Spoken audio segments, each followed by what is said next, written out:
Alright guys, Shark fans, I know a lot of y'all been waiting for me to start talking Sharks, but a little bit past the mid-season point. I know we played 43 games since I've made this video, but really just a quick mid-season report and what I'm thinking about the Sharks.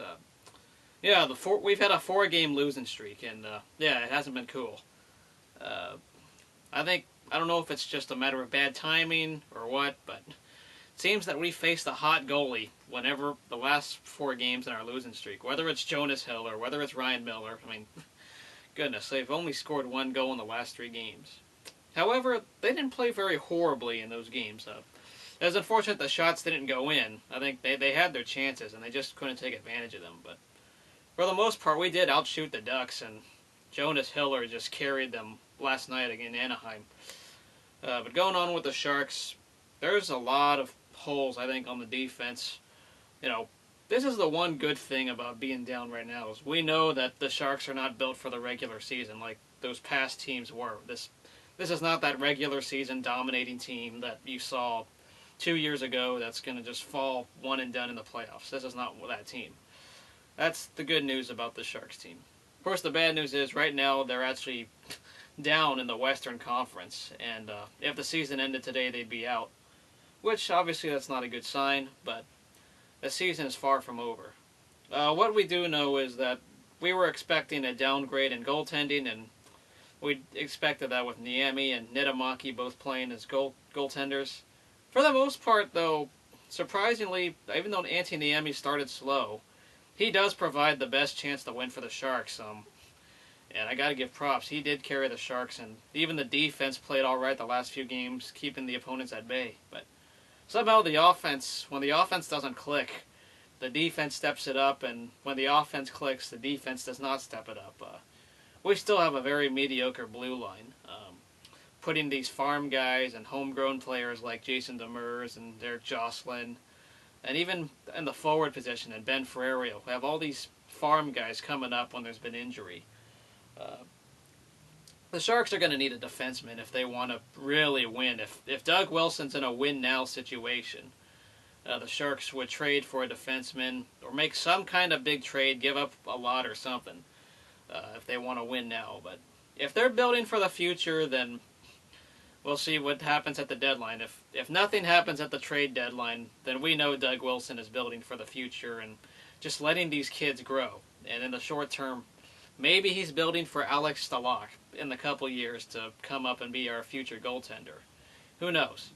But right now, I haven't liked what I'm seeing from some of the inconsistency of this team. I've expected it, though. There was going to be some downtime. But if this team doesn't make the playoffs, there is no excuses. This team should still make the playoffs regardless of the degrading and talent. We still have one of the better, first lines out there that you'd see in the league. A lot of teams would kill to have Thornton, Marleau, Healy all in the top 3. And even Pavelski and Ryan Clough down low. A lot of the people would kill to see that.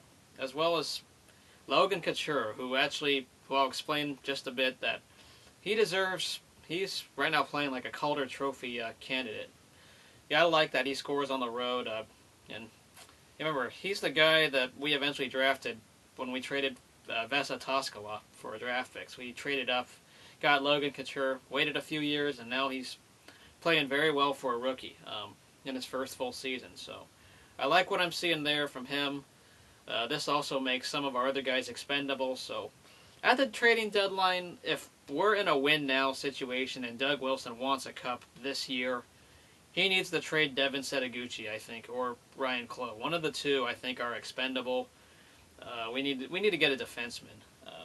Whether it's Cabriolet, whether it's Souray, well, maybe those guys are a little expensive, but if you're a hockey fan, maybe let me know which defenseman is available on the market, and would any of them want Devin Setaguchi or Ryan Clough? Maybe some draft picks, because those are the 2 guys I'm willing to get rid of, with Setaguchi's contract being up, and Clough is definitely valuable to other teams. I think he's proven to be well in the regular season, but those 2, I haven't seen much of them in the postseason. They're one of those regular season stars, and Setaguchi, being a young guy, is pretty attractive, of course. So I hope one of those two gets traded for a defenseman if they want to win now. But if Doug Wilson is building for the future, then so be it.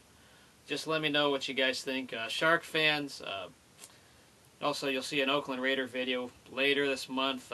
I'll talk about the program itself, but you'll see Shark videos probably near the end of this regular season. You might see me talking about them here, but you won't see me talking every game. Don't expect that. I might do it when I see a game, or if I'm able to watch one, or if a headline pops up. But let me know what you think, Shark fans, on how the team is doing right now. Because the last two games, it was just a hot goaltender. I don't know if we probably were just a victim of bad timing.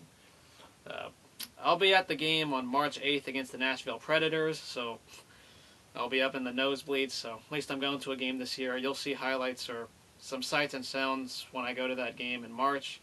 But until then, we'll see you later, Sharks fans, and I want to hear your thoughts. What you like, what you dislike, what we need to do. Let me know what you think.